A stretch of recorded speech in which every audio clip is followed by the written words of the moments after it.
1, 2, 3, 4. Super!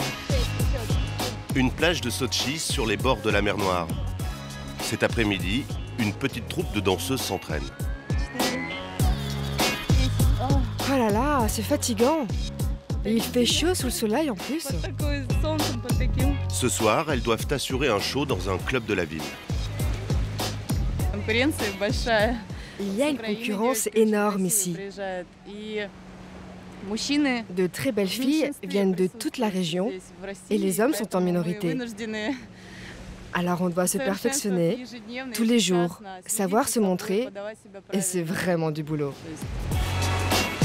Sotchi, un nouvel Eldorado, où les plus belles femmes du pays viennent tenter leur chance.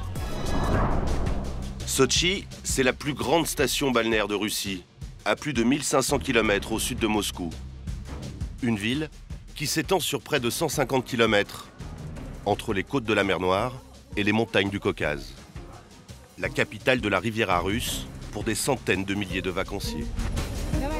Sabina, souris, allez! Vas-y, souris à maman. Sotchi sous les feux des projecteurs depuis que lui ont été attribués les Jeux Olympiques d'hiver de 2014.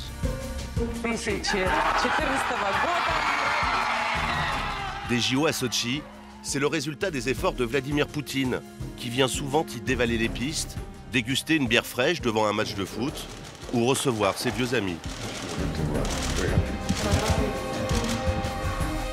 Mais ces JO font aussi des malheureux, comme Alexei, un ancien policier. Sa maison doit être rasée pour laisser place à la nouvelle gare olympique. Il se bat pour la sauver. Vous savez, pour se défendre en Russie, le seul moyen, c'est d'avoir beaucoup d'argent pour donner des enveloppes, ce que moi, personnellement, je ne fais pas. Une bataille difficile, seul contre tous. Un combat perdu d'avance. Mais laissez-moi! Mais qu'est-ce que vous faites? Mais arrêtez! Laissez-moi prendre mes affaires! Pour Alexei, sa maison natale ne sera bientôt plus qu'un souvenir. Il est loin d'être le seul. Avec les JO, Sotchi se refait un nouveau visage. Toute la ville est en chantier. Des bulldozers qui poussent les jeunes à passer leurs vacances de l'autre côté de la mer Noire. À Kazantip. Le festival le plus fou à l'Est. On y vient de toute l'Europe. Benjamin, un Français de 36 ans, gère l'un des dance floors. Il faut respecter la programmation. Quand on dit 6 heures, c'est 6 heures. C'est un pays en soi. C'est un pays, c'est ce qu'on appelle le pays du bonheur. En Ukraine, ils sont 200 000 fêtards à venir transgresser les codes. Pendant 2 semaines, du pur délire. Des dizaines de pistes de danse, de la musique 24 heures sur 24. Sur le sable de Crimée, l'œuvre folle d'un Russe mégalo.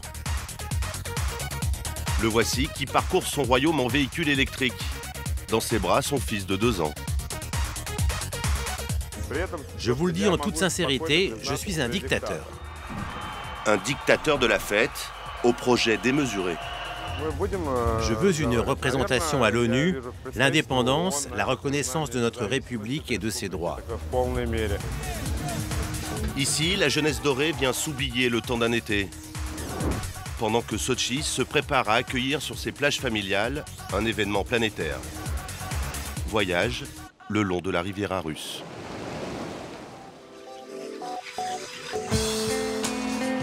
Un quartier populaire de Sotchi, loin des plages et de ses fêtes VIP. Marina, 19 ans, avec ses drôles de bigoudis, se prépare à aller travailler. Je dois prendre des forces avant. Mais je ne dois pas manger beaucoup, je dois faire attention. Je ne peux pas être gonflée avant de danser. Marina est danseuse dans une boîte de nuit de Sotchi. Arrivée il y a 2 ans ici, elle vit seule, loin de sa famille restée dans son village natal au centre de la Russie. Seule trace de sa vie d'avant, ce coussin, un souvenir d'enfance. J'y suis très attachée. C'est la seule photo de mes parents que j'ai. Je la regarde et je pense à eux. Je vais pleurer. À peine sortie de l'adolescence, des rêves plein la tête et des étoiles dans les yeux, elle a tout quitté pour les paillettes de Sotchi.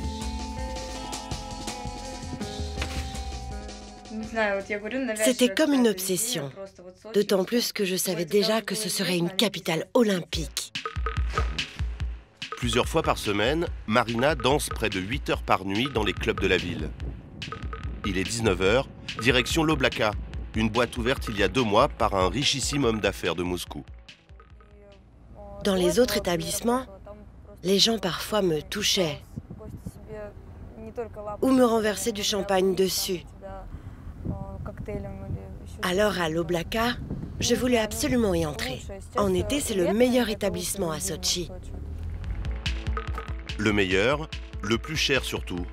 Dans ce club qui surplombe la mer Noire, une table coûte 1 000 €. Hé, salut, t'as fait quoi à tes cheveux? À peine arrivée, Marina essuie les reproches de la coiffeuse. Allez, vas-y, installe-toi. Elle s'est bouclé les cheveux, pensant bien faire. Tu aurais au moins pu les enlever toute seule. Mais je l'ai fait pour que ce soit bouclé. Tu l'as fait pour être sûre que je m'en occupe, ouais. Oh là là, ils vont être si frisés que ça. On va mettre du gel, calme-toi. Pression dans les loges, toutes les filles s'activent. Et 1 heure après, Et voilà. Marina a retrouvé le sourire et ses cheveux lisses. Ah, c'est trop bien, ça me plaît beaucoup. Pour elle, comme pour ses collègues, c'est une soirée spéciale. Elles doivent être parfaites. Elles attendent l'arrivée d'une star en Russie, le chanteur d'un des plus grands boys bands du pays.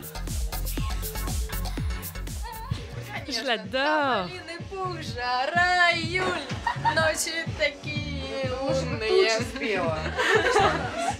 J'ai hâte qu'il arrive. Il est complètement dingue.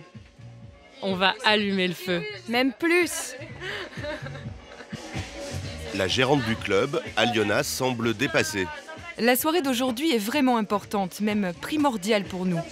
Il y a beaucoup de travail à faire en amont. Tu vois, je n'ai même pas eu le temps encore de me changer. Je ne ressemble à rien. Je suis encore en tongs. Mais je fais semblant que tout va bien, genre... Hey, hey. L'Oblaka n'a pas le droit à l'erreur. Celui qui les rend toutes fébriles, c'est lui, ce rouquin, Andrei Apolloniev. Alors c'est bon? Tout roule? Comment ça se passe? Il y a un mot de passe, une liste pour mes invités? Né à Sotchi, il a décidé d'y fêter ses 43 ans. Ce soir, il va donner un concert privé pour ses amis. Petit briefing avec les danseuses, Marina, emmitouflée dans sa couverture, semble impressionnée. En fonction de mes chansons, vous pouvez danser à 2 ou à 4, enfin, vous savez. On connaît toutes tes chansons, tu sais. Merci ma chérie. Et Marina, n'aie pas peur mon cœur, tout ira bien. Andrei, comme toutes les stars en Russie, habite à Moscou.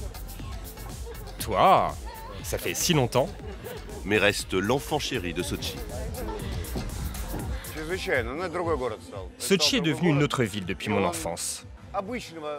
J'aime beaucoup que cette station balnéaire ordinaire et populaire en Russie soit en train de devenir un vrai centre international. Retour en coulisses, Marina met la touche finale avant de monter sur scène. Je mets de l'huile pour que ma peau brille. Vu de la scène, ce sera beau. Dans la vie, je suis différente. Le travail me change complètement. Je suis une autre par rapport à tout à l'heure. Je ne suis plus complexée. C'est grâce à la danse. Il est minuit, la soirée peut commencer. Des DJ venus spécialement de Moscou, 4 pistes de danse. Marina et ses copines vont assurer le show pour les 600 personnes présentes, dont Andrei, ravi. Des touristes VIP, prêts à débourser des milliers d'euros pour quelques heures de fête sur les bords de la mer Noire.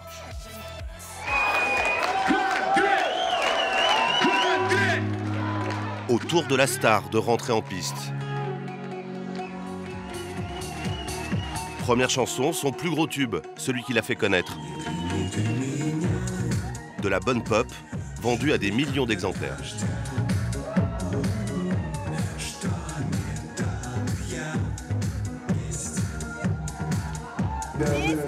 C'est la soirée à la mode ici, c'est hyper branché. Ici, c'est bien plus chaud qu'à Moscou.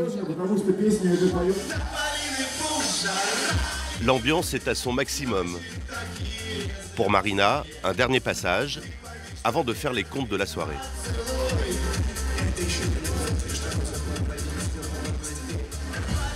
te regardais danser, t'étais bien. Ouais, mais je sais pas ce qu'ils ont ce soir. Le salaire, c'est 60 €. Mais je n'ai eu que 25 € de pourboire. Bon, ce n'est pas si mauvais. Même si d'habitude, c'est minimum 115 € pour la soirée.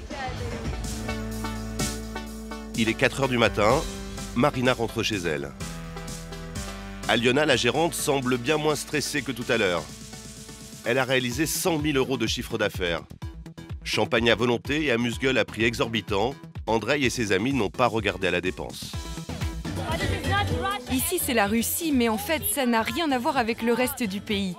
Tous les gens qui viennent à Sotchi me disent que ça ressemble plus à Monaco, à Saint-Tropez ou même Ibiza. Loin du standing de l'Oblaka, la nuit ici, ce sont surtout les boîtes de nuit de la Marina. Des bars et des discothèques pas chères, en enfilade le long de la côte. Des clubs bien moins glamour, où des jeunes en vacances, entraînés par des danseuses qui n'ont rien à voir avec Marina, viennent surtout boire. Plus fort! On y va tous! Tout le monde danse! L'alcool, fléau des vacances sur les bords de la mer Noire.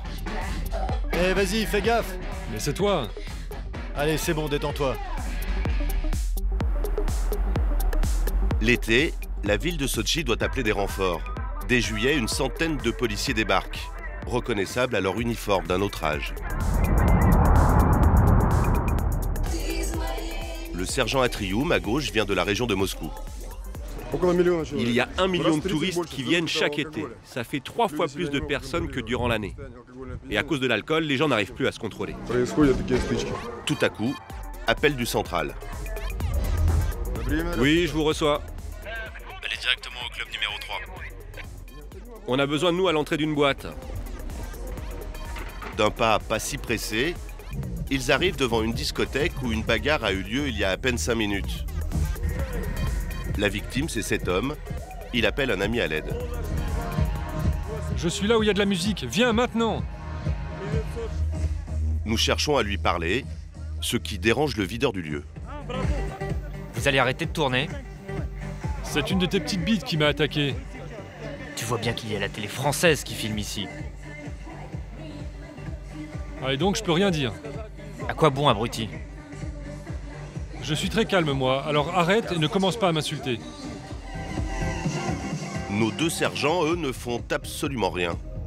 Nous leur demandons pourquoi personne ne sera inquiété. Vous savez, c'est difficile de travailler ici. On ne peut pas tout faire. Quand il est pris à partie par des clients de l'établissement. N'oublie pas de dire aussi, hein, quand ils tabassent. Parce que ça, ils le disent pas, hein. Tu leur dis pas que tu tapes.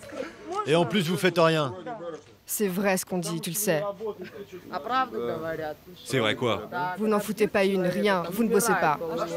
Eh oh, ça va là, on va se calmer. Cette jeune fille a tout vu de l'agression. Cette nuit, dans le secteur, 5 bagarres auraient eu lieu, mais aucune arrestation. Allez, viens là, ça suffit. Arrête. Attends, je termine. Je voulais vous dire, Sotchi, c'est un trou à rats. Sotchi, un trou à rats où les jeunes, en fin de nuit, viennent s'échouer sur la plage. Non, pas de caméra. Ce jeune a trop bu. On voulait juste vérifier s'il dormait, ou pire. Va vraiment falloir que vous arrêtiez de filmer, et je vous promets qu'on va vous emmener au poste si vous continuez. Les policiers sont à cran sur les côtes de la mer Noire. Sotchi, station balnéaire populaire, mais aussi le lieu de résidence d'été des plus grands comme Vladimir Poutine. Quand il n'est pas à la chasse, à cheval, à la mer, à la pêche ou en communion avec des grues en plein vol. Le président russe aime y recevoir les grands de ce monde, ou ses amis de toujours, qui l'accueillent ici chez lui.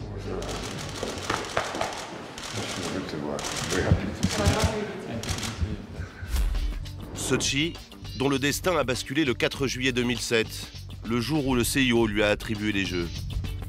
Depuis, la ville se refait un nouveau visage, de la côte jusqu'aux montagnes, avec ses 11 installations sportives dernier cri.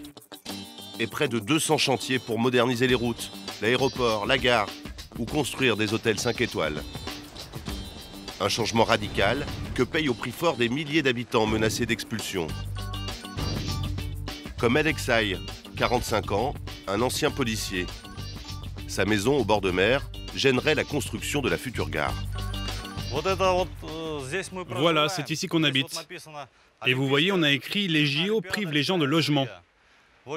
Un peu plus haut aussi, on a marqué « Ici, des gens vivent et on ne partira pas tant qu'on n'a pas obtenu un logement correct ». Il y a encore un an, plus d'une centaine de personnes vivaient ici dans une vingtaine de maisons. Aujourd'hui, il ne reste plus que la sienne.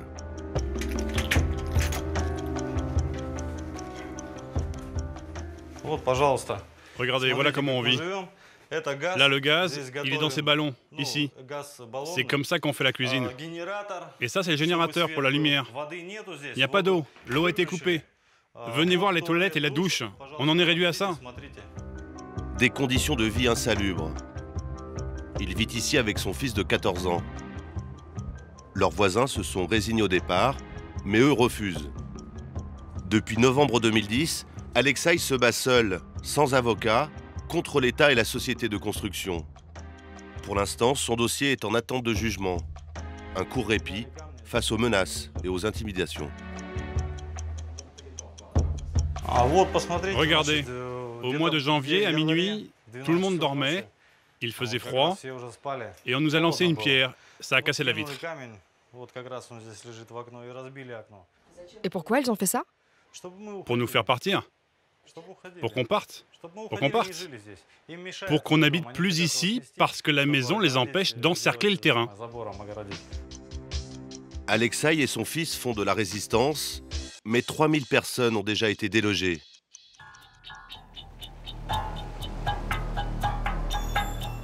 Trois mois après notre première visite, nous retournons chez eux. Bon, d'abord, pour commencer, on va au moins prendre les boîtes de conserve.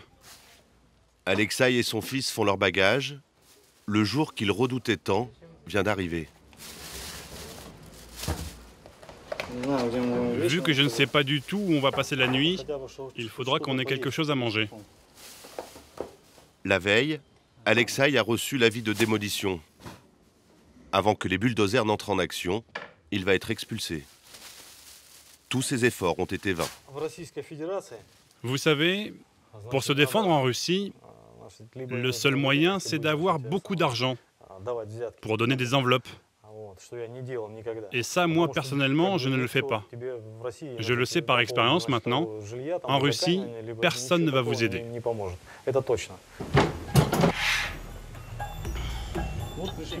Voilà, les huissiers sont arrivés. Ils viennent juste d'arriver. Vous allez les laisser rentrer? Non, je n'ai pas l'intention de les laisser rentrer. Vous pensez que je vais laisser rentrer des gens pour qu'ils cassent ma maison? Jamais. Sinon, mes enfants, qu'est-ce qu'ils vont me dire?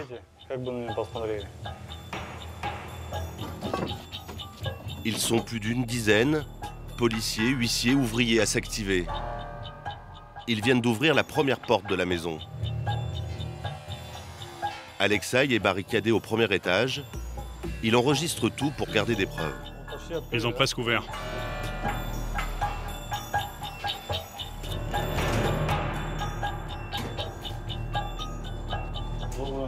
Bonjour, bonjour. Pour certains, il n'est pas très bon. Allez, sortez s'il vous plaît. Et vous, vous êtes ici pourquoi? Surprise des policiers à la vue de notre caméra. C'est moi qui les ai laissés rentrer. Sortez, sinon je vais vous aider à sortir. Mais laissez-moi prendre mes affaires. Les gars, qu'est-ce que vous faites? Mais qu'est-ce que vous faites? Allez, sors de là, sors de là. Je peux prendre mes affaires au moins? Mais laissez-moi prendre mes affaires. On va vous les amener. Une seule personne va monter et va les prendre. Éteins la caméra. Les forces de l'ordre pensent ne plus être filmées. C'est quand même ma maison à moi. Je ne comprends pas. Restez où vous êtes. Qu'est-ce que vous faites? J'ai mon enfant là-bas. Lâchez-moi, lâchez-moi. Mais lâchez-moi, je vous dis. Fin de la partie pour Alexei. La démolition de la maison où il est né commence. Il ne peut qu'assister impuissant au spectacle.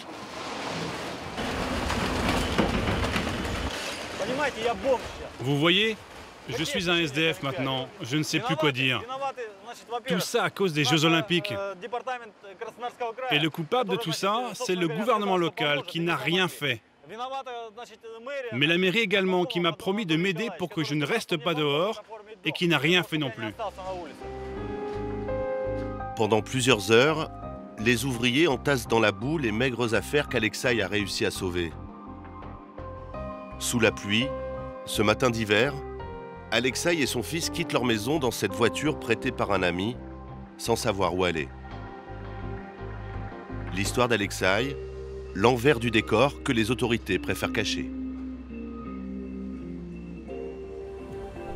Depuis l'annonce des Jeux, des pubs comme celle-ci passent en boucle. На протяжении последних нескольких лет страна готовится к важному и ответственному событию – зимней Олимпиаде в Сочи. Tout doit être beau et briller. Aucun couac n'est toléré. Sochi 2014 doit être montré comme un succès sans tache.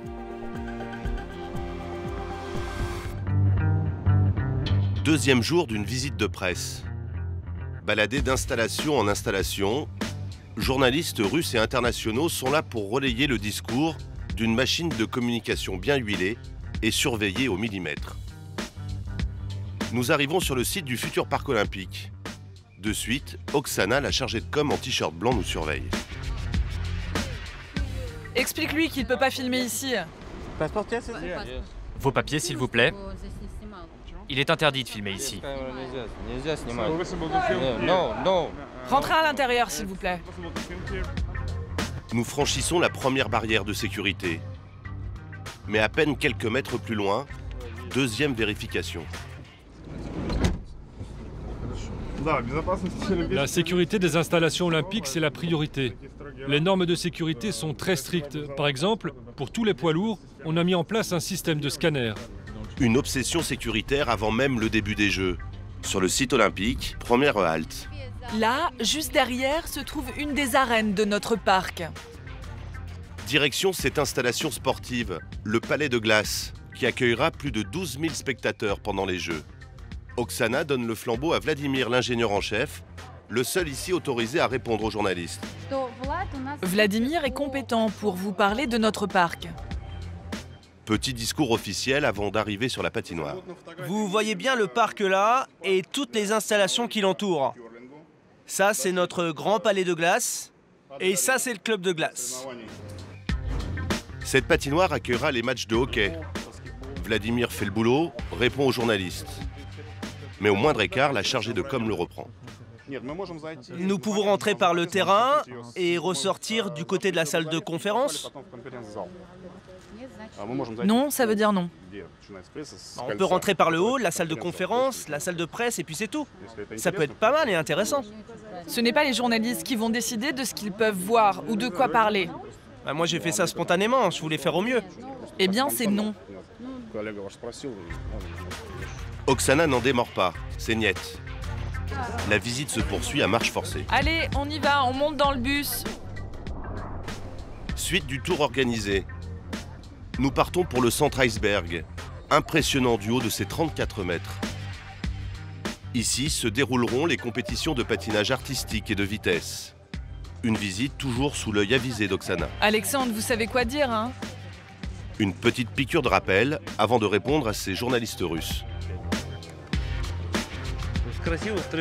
Nous avons des systèmes de refroidissement dernier cri qui permettent de passer d'une température à l'autre sans changer la structure de la glace. Tous ne sont pas dupes de cette opération séduction.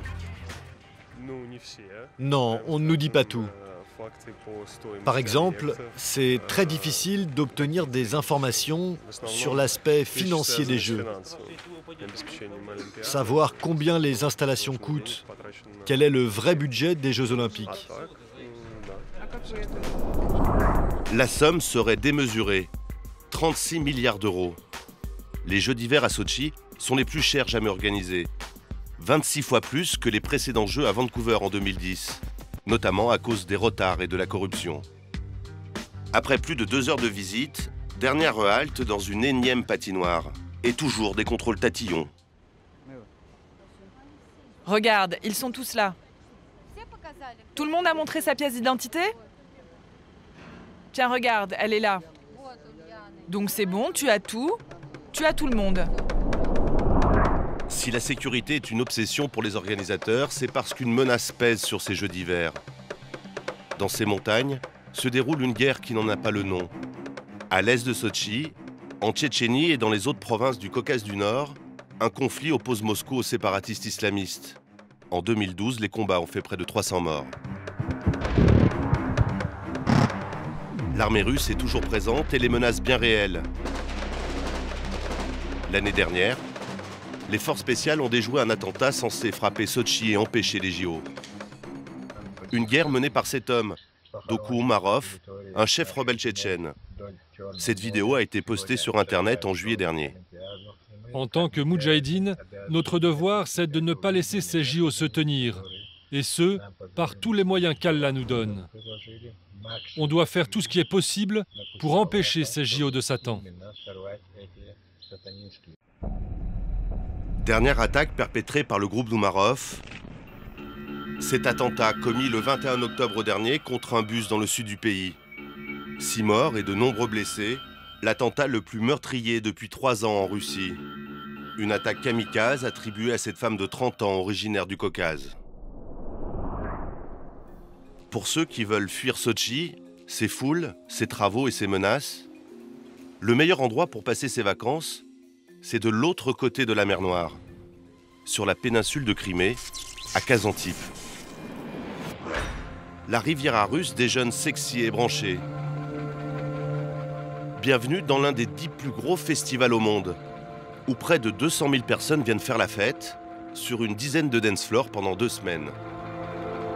Au bord de la mer Noire, un bout de sable de 3 hectares loué en concession par un russe mégalo qui a réussi en seulement 20 ans à faire d'un simple rassemblement techno un énorme coup marketing. Kazantip se veut une république de la fête, avec ses saunas 24 heures sur 24, ses bars, ses chambres d'hôtel, ses boutiques et ses codes bien spécifiques. Ce soir, c'est la soirée d'ouverture. Dans les rues de la ville, nous rencontrons Jérémy, 25 ans, et ses amis Vincent et Arnaud.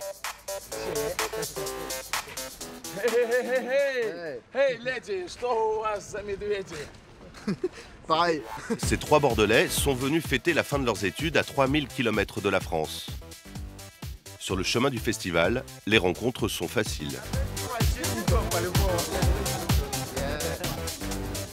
C'est de l'oxygène. T'en veux un peu? Prends, de l'oxygène.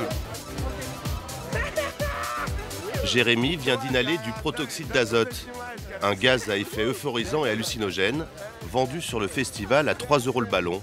C'est légal. Il y a déjà des mecs arrachés, ouais. Et il n'est que 23 h, la soirée commence dans 1 heure. Là, on y est, là. On y est, les gars. Entrer à Kazantip, c'est comme franchir une frontière. Il faut passer un portique de sécurité gardé par des mercenaires ukrainiens. Nous ne pouvons le filmer qu'en caméra cachée. D'abord, scanner un pass à reconnaissance faciale et montrer patte blanche.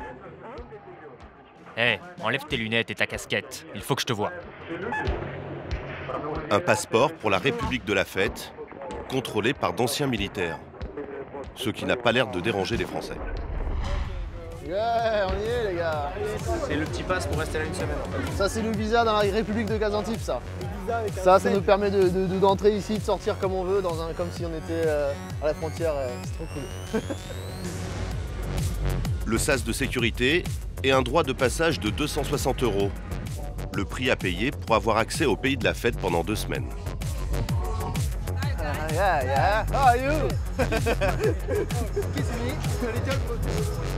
Où les Français comptent bien s'oublier. C'est pourquoi ça? Ça, c'est pour le début de la soirée, ça. Tout le monde est déguisé à Kazantip, c'est l'opening. Donc on va s'éclater ce soir. Et tu fais ce que tu veux quand c'est comme ça, Anonymous? Ah, je dirai ça plus tard.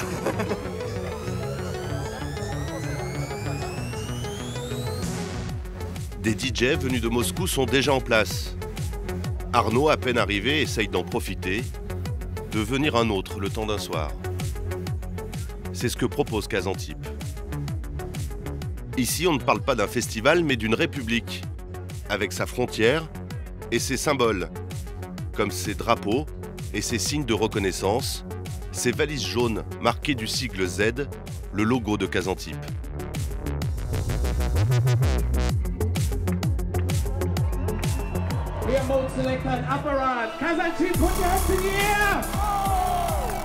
Il est minuit, coup d'envoi.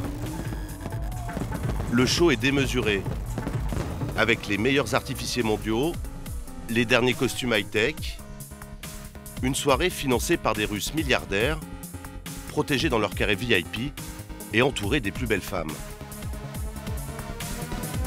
Tout est fait pour séduire ces fêtards qu'on appelle ici des citoyens. Une jeunesse des pays de l'Est, persuadée de vivre une cérémonie unique au monde. Derrière toute cette mise en scène, un Russe de 45 ans qui voit les choses en grand. Ici, tout le monde l'appelle le président.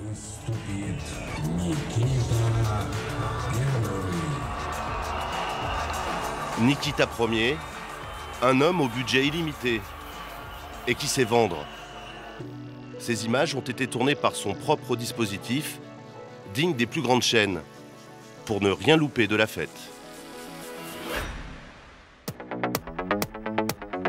4 heures du matin, dans une chambre d'hôtel aux abords du festival.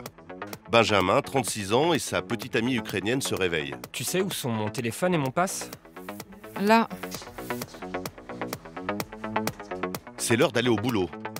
L'année, Benjamin travaille dans le milieu de la nuit à Paris. L'été, il gère un club sur le festival. C'est encore le dernier moment où on peut entendre autre chose que de la musique électronique. Comme tous les jours, de la techno, il va en avoir plein les oreilles pendant 17 heures. Le soleil va à peu près se lever dans 1 heure, donc même si là, il est nuit noire, c'est la meilleure heure où sont surtout booker les plus grands DJ. Benjamin vient à Kazantip depuis 9 ans. Devenu un proche de Nikita, le grand chef, il a un traitement privilégié. Nous arrivons par une entrée VIP. Salut, vos passes s'il vous plaît. Et eux, c'est qui? Ce sont des journalistes.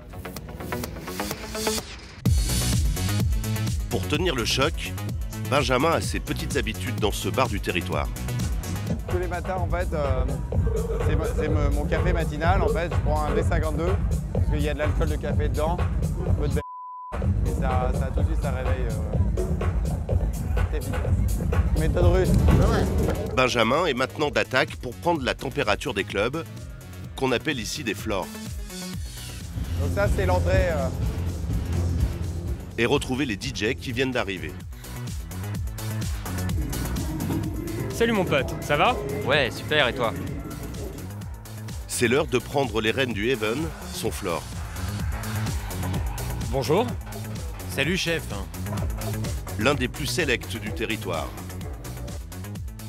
À quelques mètres de là, nous croisons Jérémy, qui lui semble avoir commencé sa soirée il y a bien longtemps.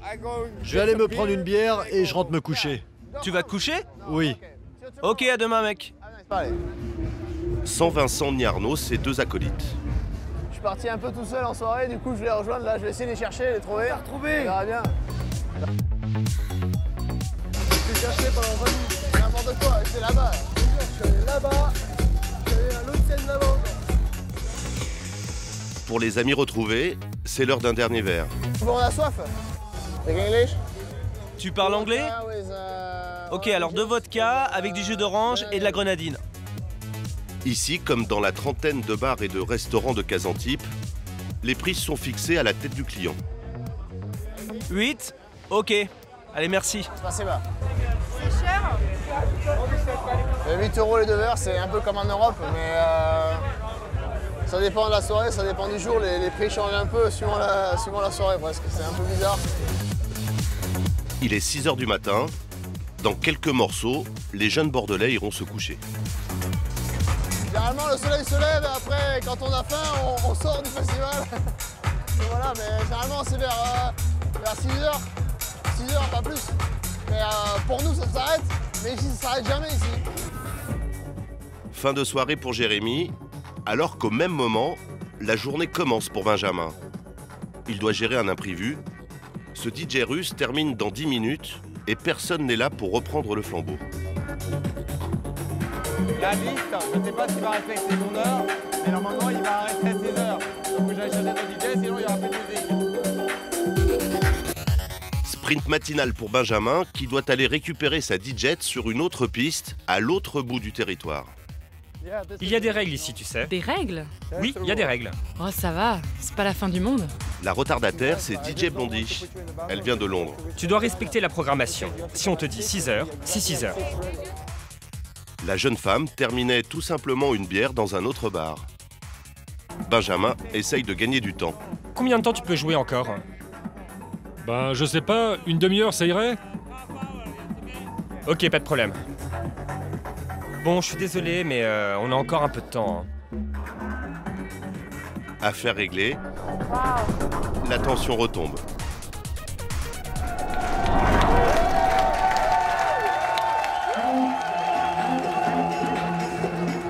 Toute la matinée, Blondie va jouer pour les plus accros. Benjamin, lui, va pouvoir aller se détendre comme tous les après-midi sur cette lagune, un spot connu des pays de l'Est. Benjamin, il fait un sport aujourd'hui à la mode, du kitesurfing. Le fait de pouvoir faire et la fête le soir et le sport la journée, c'est vraiment pour moi que j'ai trouvé mon paradis. Un sport à l'origine du festival.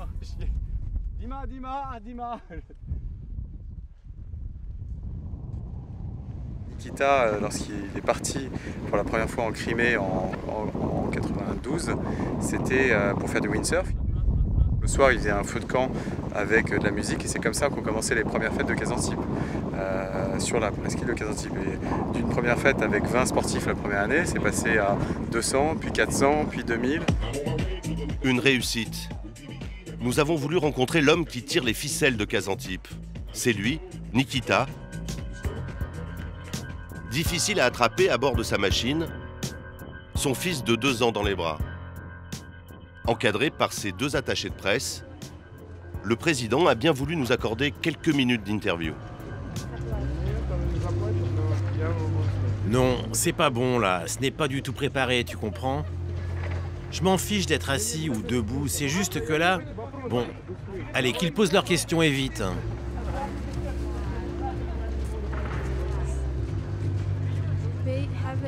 On n'a pas beaucoup de temps. Pouvez-vous ne poser que quelques questions et rapidement, s'il vous plaît? Début de la rencontre avec le patron. Cette construction, elle a tout simplement vieilli et j'ai décidé de la démolir. Du haut de son piédestal, le chef contemple son royaume et ceux qu'il considère comme ses sujets. À vrai dire, je ne suis pas un adepte de la démocratie. Ce n'est pas le modèle le plus performant de la société. Et quant à l'efficacité, vous pouvez le constater, ici le peuple est heureux. Je peux vous le dire en toute sincérité, je suis un dictateur. Le dictateur Nikita nous fait part de ses projets d'avenir, en toute simplicité. Je veux une représentation à l'ONU, l'indépendance, la reconnaissance de notre République et de ses droits. Personne ne sait comment créer un État. Vous savez, notre jeu est allé si loin que tout avenir est possible. Aujourd'hui, nous sommes un état de jeu imaginaire, mais ensuite, nous allons devenir un vrai État. 15 minutes chrono, pas une seconde de plus. Nikita est un homme d'État pressé. Une dictature du bonheur auquel goûtent sans complexe tous les fêtards de Kazantip. Il est 15 h, sur la plage, à côté des derniers jeux à la mode comme ces hydrojets, la fête bat toujours son plein. Nous retrouvons notre groupe de Français. C'est Barbie. Tu la reconnais pas, elle est en vacances ici, elle est en vacances en Ukraine. À mon avis, dans 5-10 ans, ici, ce sera l'Ibiza ukrainien, quoi. Déjà, je pense que ça l'est déjà, mais tous les Européens, tous les Américains et tout, ils vont tous vouloir venir ici, je pense. Parce que il y a une certaine peut-être naïveté, on va dire, mais on a droit un peu à faire ce qu'on veut, il n'y a pas trop de limites. Et voilà, c'est vrai que par rapport aux autres festivals ou autres, là, on a vraiment le droit de faire un peu ce qu'on veut, c'est cool, vraiment cool. Kazantip est un territoire où tout semblerait possible. L'abus d'alcool y est courant et les ballons hallucinogènes, ce fameux protoxyde d'azote, se vendent 24 heures sur 24 en toute légalité. Malgré la présence des mercenaires ukrainiens et des caméras de surveillance, des jeunes fument du cannabis sans se cacher. C'est facile d'en trouver? Oui. Et ce n'est pas cher. C'est possible. Alors que le territoire se veut hyper contrôlé, il suffit d'aller un peu plus loin sur la plage, à quelques mètres du festival. Un café, une adresse connue des habitués. Nous nous y rendons en caméra cachée. À peine arrivés, nous nous faisons aborder par cet homme. J'ai de la cocaïne et de la MDMA. C'est combien la cocaïne? C'est 200 $. Et elle vient d'où? La cocaïne, elle vient de Bolivie. Et la MDMA, c'est combien? C'est 100 €. Regarde, elle est bonne. Et tu peux la fumer aussi.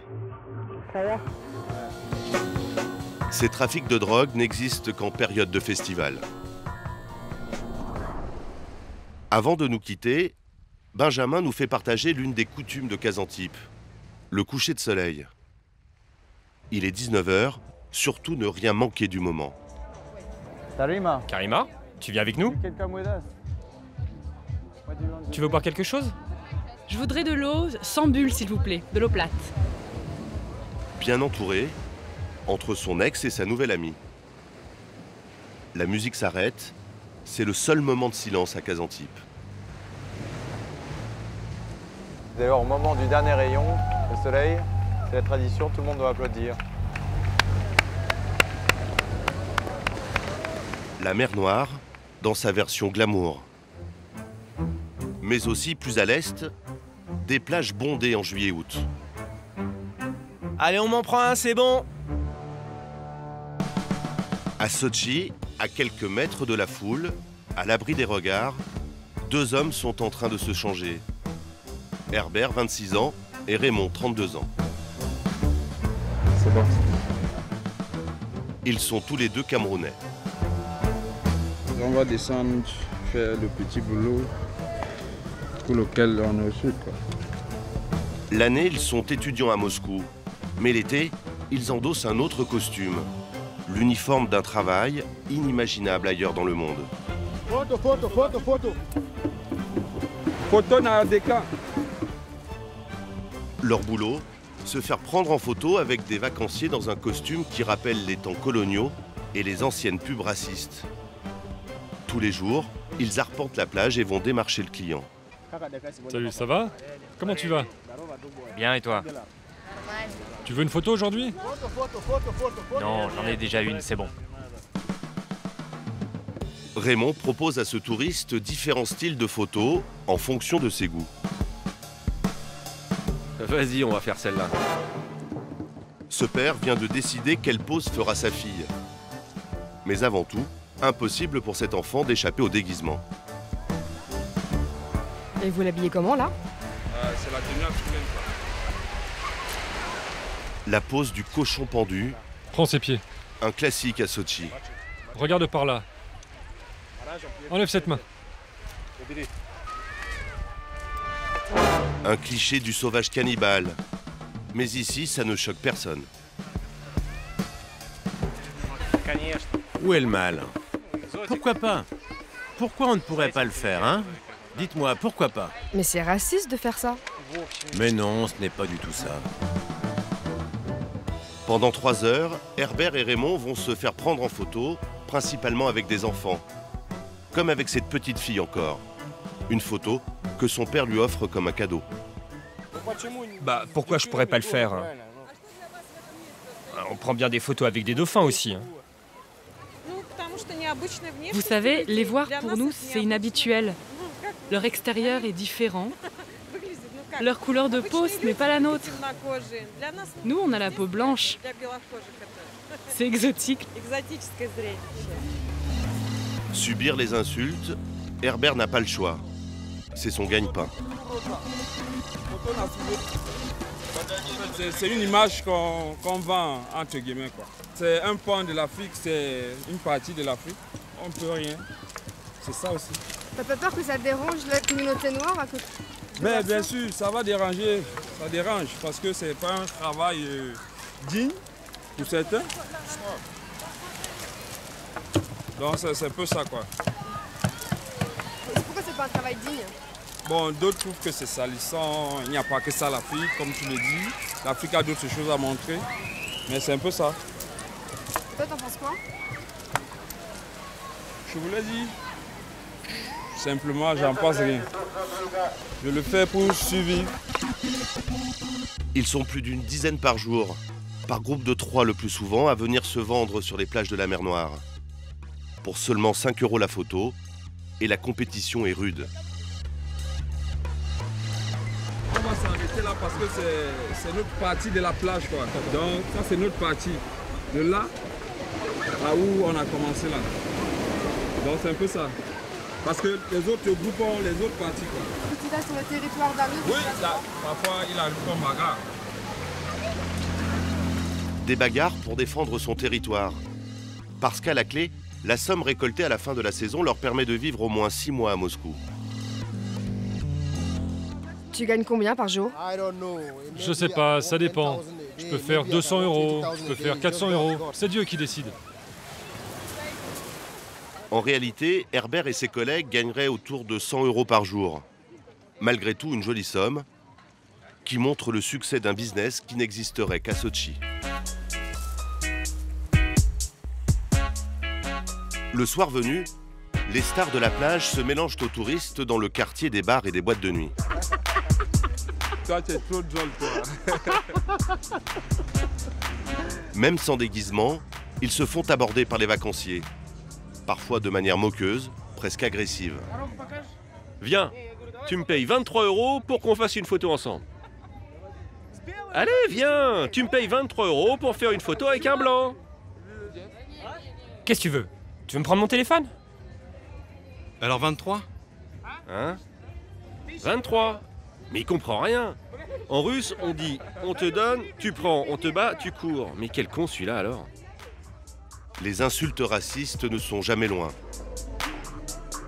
Pour décompresser, Herbert et ses copains ont leurs habitudes dans ce bar de la ville. Herbert rêvait de la France, mais le seul pays à avoir accepté sa demande de visa, c'est la Russie. Il est étudiant, il veut être ingénieur. Ce que je fais, on ne peut pas faire ça en Afrique, quoi. Parce que si on pouvait le faire en Afrique, moi je préférerais le faire en Afrique. Oui, ici c'est très dur. Il faut se battre à gauche, à droite, et puis le coût de la vie est élevé. Avec un visa étudiant, pas d'autre solution que de travailler illégalement à Sotchi. Bon, c'est un peu ça, quoi.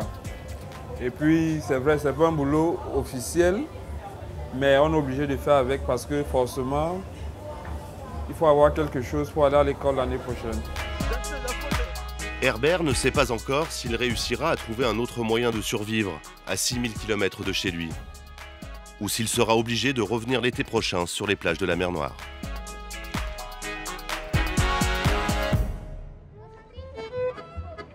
Les vacances à Sotchi, c'est une longue histoire russe, et même soviétique. Sotchi, c'est depuis longtemps la ville d'été des maîtres du Kremlin.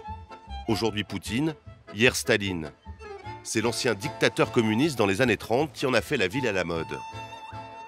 Un héritage post-URSS qui se devine encore à chaque coin de rue. Une histoire au chapitre sombre, aujourd'hui une attraction pour les touristes. Début de la balade sur les hauteurs de la ville. Regardez ce panorama qui s'offre à vous. Et nous suivons la logique de notre visite, car la construction de cette tour a été ordonnée par Staline. Voici un tour à la gloire de Staline pour nostalgiques de l'Union soviétique. Olga et Alexander ont 27 ans tous les deux. Une photo de ce côté maintenant. On devrait vraiment se construire une maison ici. Ce jeune couple vient de Saint-Pétersbourg, dans le nord du pays. La vue s'ouvre sur la montagne et sur la mer. C'est fantastique. Très fort. C'est leur deuxième séjour à Sotchi. Tous les deux fans de Staline, ils sont revenus cette année pour visiter les lieux de leur héros, comme sa maison de villégiature, qu'on appelle en russe une datcha. On veut aller à la datcha de Staline. Nous voudrions voir comment il vivait. Parce que c'est un personnage historique et social important. Le grand chef. Il a laissé une grande trace dans l'histoire. Vous savez, c'est une chose d'écouter la télévision et ce qu'elle raconte. C'est une autre de voir tout par nos propres yeux. Pour aller sur les pas de Staline, il faut se rendre sur les hauteurs de Sotchi. C'est l'endroit le plus huppé de la ville, là où les dignitaires du régime avaient leurs habitudes. Sur votre droite, l'endroit où se trouve la résidence d'été de notre président. Pour près de 50 €, ce groupe de touristes va revivre une page de l'histoire soviétique. Venez par là, on va commencer. Un musée ouvert juste après l'effondrement de l'URSS. Début de la visite. Bienvenue chez Staline. Dès l'entrée, vous voyez sa salle de travail. Ici, tout est d'époque. Comme ce drapeau, symbole du régime totalitaire mis en place par Staline. Ou encore les photos de ses amis les plus proches, comme le camarade Mao, dictateur communiste chinois. Un mausolée qui propose un voyage au cœur de la propagande d'antan. Le chef de la patrie ne pouvait pas être laid sur les photos officielles. Le photographe qui travaillait avec Staline était donc très professionnel. Regardez, sur cette photo, la conférence de Yalta. Churchill et Staline, ils ont un fauteuil de même taille. Mais regardez, avec sa casquette, son col relevé et son manteau militaire, Staline a l'air plus imposant que Churchill. Un culte de la personnalité rendu obligatoire en URSS. Et toujours d'actualité 23 ans après la chute du mur. En témoigne cette statue en cire qui nous donne à voir un Staline idéalisé. En réalité, il n'était pas si bien proportionné, parce que ses jambes étaient courtes et son torse plus long. Son bras gauche, lui, était atrophié et son visage était frappé par la variole. Staline est mort depuis longtemps, mais il a toujours ses admirateurs. Même des enfants se font prendre en photo avec un homme dont le règne a causé la mort de 30 millions de personnes. Ça te plaît? Oui, beaucoup. Je trouve ça beau. C'est notre grand-mère qui nous a parlé de Staline. Et elle vous disait quoi? Elle nous disait à quel point elle l'aimait, alors on est venu voir. La visite, de toute évidence, plaît aux fans. Regarde, il est fait en bois naturel. On pourrait avoir le même chez nous, non? Pour notre bureau, oui, ce serait très bien. Ils en admirent les moindres détails, comme dans la salle de jeu du dictateur. Ça, c'est la table typique d'un billard russe, avec ses règles spécifiques. À chaque pièce, chaque objet, sa photo souvenir. Histoire de ne rien manquer de leur idole. Ma première impression, c'est que c'était quelqu'un de très proche du peuple, très simple. Son âme est toujours là. On peut même ressentir sa présence. C'est comme s'il avait quitté les lieux il y a à peine quelques minutes. On a l'impression que rien n'a été touché. Je suis très impressionné. La datcha de Staline devient l'un des sites touristiques les plus visités. La fréquentation a doublé ces dernières années. Chaque pièce a sa petite anecdote, comme les termes privés de celui qu'on appelait le petit père des peuples. On dit qu'il avait peur de la mer, mais en fait, c'est qu'il était gêné par tous ses handicaps physiques. Il ne voulait pas montrer ses infirmités et donc, comme il avait besoin de prendre les bains thermaux, il a fait faire cette piscine qu'on remplissait à l'eau de mer. Avant de quitter Sotchi, ancienne ville des tsars et des apparatchiks, nous avons voulu retrouver Alexeï, l'ancien policier expulsé. Un après-midi du mois de juillet, nous retournons avec lui pour la première fois sur les lieux de son ancienne maison. Il ne reste plus rien. Voilà, c'est exactement là, à cet endroit, que j'avais ma maison. Elle allait de ce poteau en fer jusque là. Ce que je ressens, J'ai été au service de mon pays et on m'a jeté comme on jette un chien à la rue. Son fils a dû partir vivre avec son ex-femme à des centaines de kilomètres de Sotchi. Il vit désormais seul et sans domicile fixe. Tout ce qui lui reste, il l'a entassé dans ses garages aux abords du site. Il y a à peine un mois, celui-ci a été cambriolé.